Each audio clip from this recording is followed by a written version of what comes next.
नमस्कार and welcome to curiously education. दोस्तों आज 25 जुलाई 2022 है और आज के करंट अफेयर्स के इस वीडियो में आप सभी का बहुत बहुत हार्दिक रूप से स्वागत है। दोस्तों इस लेक्चर को दूसरे स्टूडेंट्स के साथ शेयर ज़रूर करें। सबसे पहले डिफेंस के साथ जुड़ी हुई छोटी येट एक इम्पोर्टेंट बात कर लेते हैं। S-400 मिसाइल्स के बारे में आपने सुना होगा। ये रशियन टेक्नोलॉजी वाली हैं। ये रशिया से ही हम डायरेक्टली ख़रीदते हैं, राइट। और इसको लेकर काफ़ी चर्चा भी होती है। यूएसए भी इससे इतना कोई ख़ास खुश नहीं है बिकॉज़ यूएसए ने जो अपना एक कादसा है, एक अपना खुद का लॉ लगाया है कि countering American adversaries through sanctions act.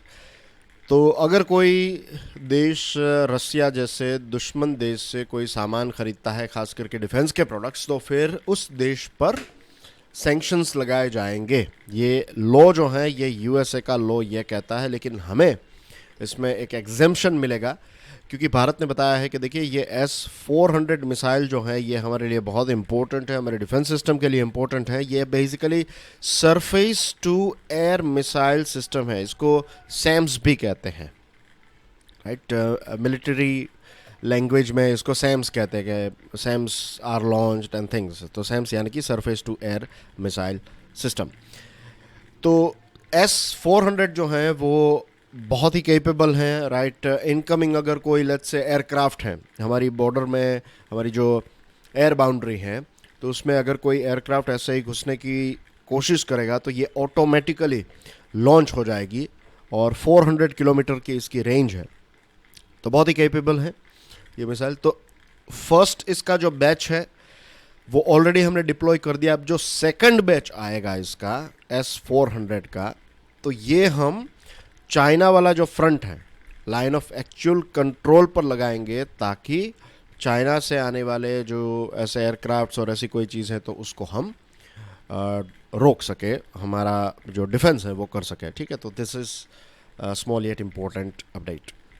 अब एक बहुत ही इम्पोर्टेंट विषय पर बात करते हैं। आपकी स्क्रीन पर आप देख सकते हैं हमारे आउटगोइंग रामनाथ कोविंद जी, प्रेसिडेंट साहब, राइट। फेयरवेल एड्रेस दिया उन्होंने और कहा कि अब हमारा देश जो है वो 21st सेंचुरी के लिए तैयार होते जा रहा है और ये 21st सेंचुरी जो है it's going to be century of India. उन्होंने कहा कि India's great future is secured with each of its citizen striving to make India better and better. हर एक नागरिक जब कोशिश करता है देश को अच्छे से अच्छा बनाने में, तब जाकर एक देश जो है वो एक अच्छा देश बनता है।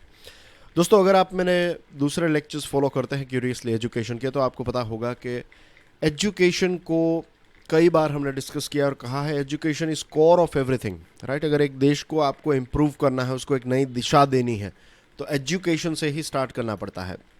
और यहाँ पर वही बात जो है वो रामनाथ कोविंद जी ने बताई है कि नेशनल एजुकेशन पॉलिसी जो है उसकी जो ख़ास बात है वो ये है कि हमारे हेरिटेज के साथ साथ, हमारे इतिहास, हमारी धरोहर के साथ साथ आने वाले भविष्य, ये दोनों जगहों पर हमारे कदम रहेंगे because of this national education policy.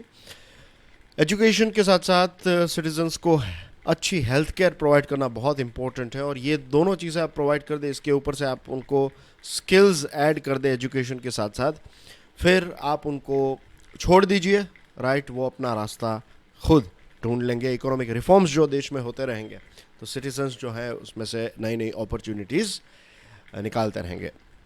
अमृतकाल में एंटर करेंगे हम, राइट। 75 ईयर्स जो हमारी आज़ादी के हैं, तो हमारी ये जर्नी जो है वो काफ़ी अच्छी रही, काफ़ी अप्स एंड डाउन्स देखे, लेकिन अब हमारे लिए हम एक ऐसे पॉइंट पर पहुंच गए हैं कि यहाँ से हमें स्काई रॉकेट करना है, यहाँ से हमारी स्पीड जो है वो हमें इंक्रीज़ करनी है एज ए कंट्री। उन्होंने महात्मा गांधी जी को याद किया 1915 में जब बापू वापस आए साउथ अफ्रीका से, तो उस टाइम पर हमारे देश में एक नेशनलिस्ट फर्वर जो है, यानी कि एक पूरा एनवायरनमेंट ऐसा था, एक वातावरण ऐसा था कि लोग जो है वो राष्ट्र के बारे में सोच रहे थे। और हमारा देश इतना लकी कंट्री है कि दोस्तों कितने सारे अद्भुत महान लोग जो हैं वो हमारी देश की सेवा के लिए उस टाइम पर व्यस्त थे।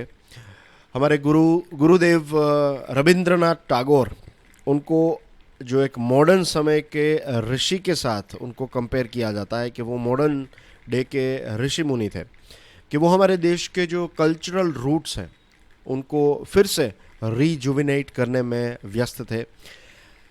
बाबा साहेब भीमराव अंबेडकर साहब, राइट, जिन्होंने इक्वालिटी का कॉन्सेप्ट दिया।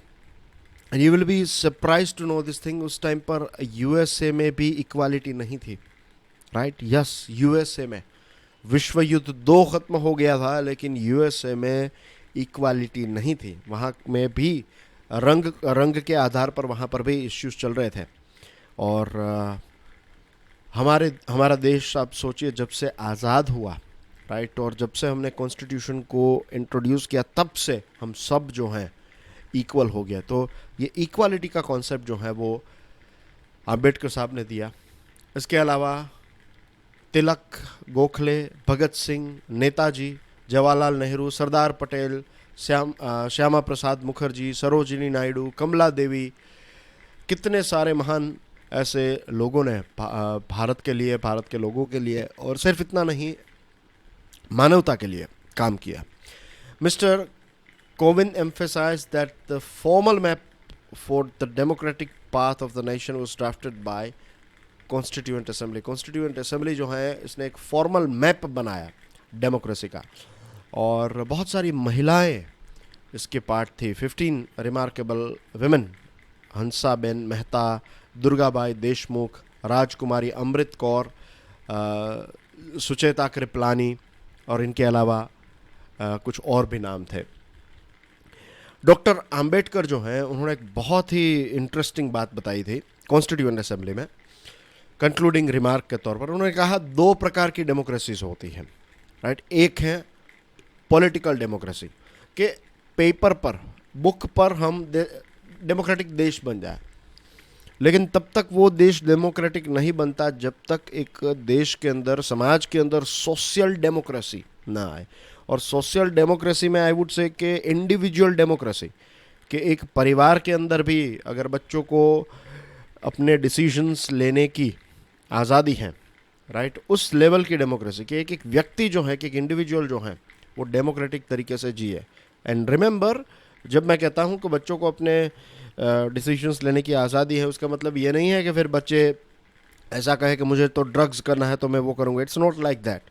इसका मतलब ये है कि अपने जो राइट डिसीजंस हैं, राइट, जो ऐसे काम जो गलत नहीं है, जो सही कामों के लिए वो खुद अपने डिसीजंस ले सके, ऐसा एनवायरनमेंट उनको मिले, ऐसे संस्कार उनको मिले। तो this are the things, you know. तो ये लेवल की डेमोक्रेसी के बारे में उन्होंने बात की थी। और आप सोचिए, ये आज भी कितना रेलेवेंट है कि जब तक सोशल डेमोक्रेसी नहीं होगी, तब तक पॉलिटिकल डेमोक्रेसी किस काम की रहेगी। एड्रेस को कंक्लूड करते हुए एंड में उन्होंने, इसके अलावा भी उन्होंने काफ़ी सारी चीज़ें कही थी, लेकिन मैं मेन चीज़ों पर ही जा रहा हूँ। उन्होंने एंड में ये कहा, और काफ़ी अच्छा मैसेज है, आई होप ये मैसेज हम सबको हमेशा याद रहे, कि हमें हमारे एनवायरनमेंट, ज़मीन, एयर, वाटर, इन सारी चीज़ों की रक्षा करनी है। We have to conserve it, ताकि हम आने वाली जनरेशन को एक स्वच्छ environment with clean land, air and water दे सकें, जैसे हमारे पेरेंट्स ने, हमारे ग्रैंड पेरेंट्स ने हमें दिया है, उससे भी अच्छा करके हम उनको दे। ये हमारी कोशिश होनी चाहिए। आपकी स्क्रीन पर जो तस्वीर है, I am sure we know her very well, right. वो हमारे प्रेसिडेंट इलेक्ट हैं, द्रौपदी मुर्मू जी। और आज 10:15 बजे, सुबह 10:15 बजे दोस्तों, आज वो 15th प्रेसिडेंट ऑफ इंडिया के तौर पर शपथ लेंगे, right, central hall of parliament में। आउटगोइंग प्रेसिडेंट रामनाथ कोविंद जी और प्रेसिडेंट इलेक्ट द्रौपदी मुर्मू जी जो हैं, वो सेंट्रल हॉल में सेरिमोनियल प्रोसेसन में अराइव होंगे। और शपथ विधि कौन करवाता है, ऐसा प्रश्न आपको पूछा जा सकता है कि प्रेसिडेंट जो होते हैं उनकी शपथ कौन दिलवाता है। तो it's not prime minister, it is not Lok Sabha के स्पीकर नहीं है, राज्यसभा के स्पीकर, जो राज्यसभा के जो चेयरमैन, जो वाइस प्रेसिडेंट होते हैं, वो भी नहीं। Remember, it is chief justice of India. Chief justice of India जो हैं, उनकी हाज़िरी में ये ऑथ ऑफ ऑफिस जो है वो लेते हैं। ये एक बहुत ही इंपॉर्टेंट पॉइंट है, आपको ऐसा क्वेश्चन ईजिली पूछा जा सकता है। और जब वाइस प्रेसिडेंट का इलेक्शन हो जाएगा तो will talk about vice president की शपथ कौन दिलवाता है, will talk about that as well. आपको पता चल ही गया होगा, बट नहीं पता है, चलिए मैं आपको प्रश्न ही पूछ लेता हूँ। वाइस प्रेसिडेंट जो होते हैं तो उनकी शपथ विधि जो है वो कौन कंडक्ट करता है? Stick your answer in the comment section. Defence minister Rajnath Singh साहब ने कहा है कि भारत जो है वो एक स्ट्रॉन्ग और कॉन्फिडेंट नेशन जो है वो बनता जा रहा है, और हमें जो है हमारे देश को बुरी नज़र से बचाने के लिए, जो दुश्मन है उनकी नज़र से बचाने के लिए, we have to make our self well equipped. हमारे पास सारे अच्छे हथियार जो हैं वो होने चाहिए।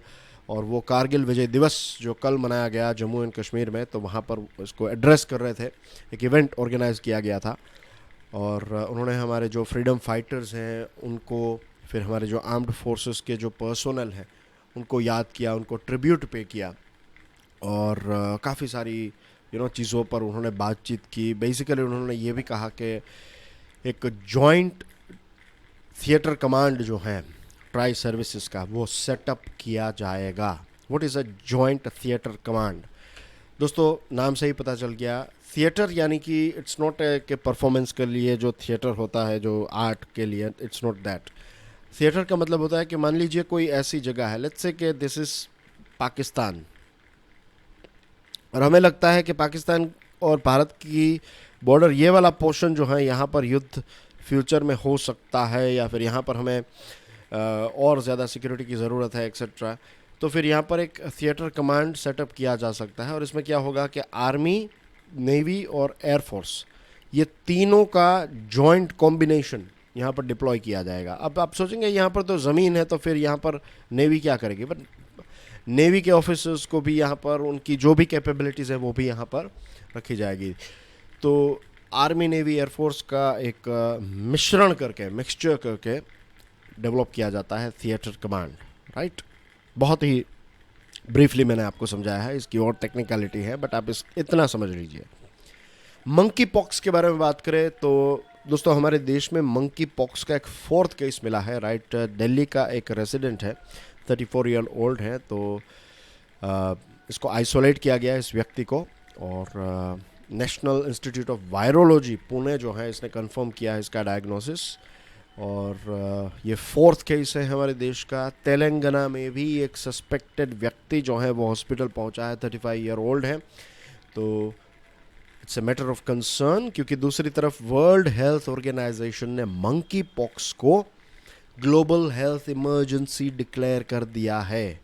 और ये अनाउंसमेंट जो है ये अपने आप में एक बहुत बड़ी बात है।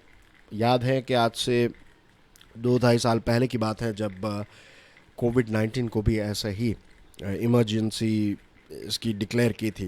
एंड लेट्स होप के we don't want to say anything like कोविड-19, राइट। ये हाईएस्ट अलर्ट है क्लासिफिकेशन का किसी डिजीज़ का, और 16,000 जितने केसेस 75 देशों में से मिले हैं इस मंकी पॉक्स के, तो ये बढ़ता जा रहा है। और कुछ समय पहले मैंने इसके बारे में बात भी की थी एडिटोरियल एंड आर्टिकल एनालिसिस में। आपको याद होगा मैंने एक शब्द का इस्तेमाल भी किया था, एक सेंटेंस का इस्तेमाल किया था कि पहले जब अफ्रीकन लोगों को होता था तब इसके ऊपर इतना फोकस नहीं था, लेकिन जैसे ही ये डिज़ीज़ जो है वो डेवलप्ड देश में फैलने लगा तो अब ये लाइमलाइट में आ गया।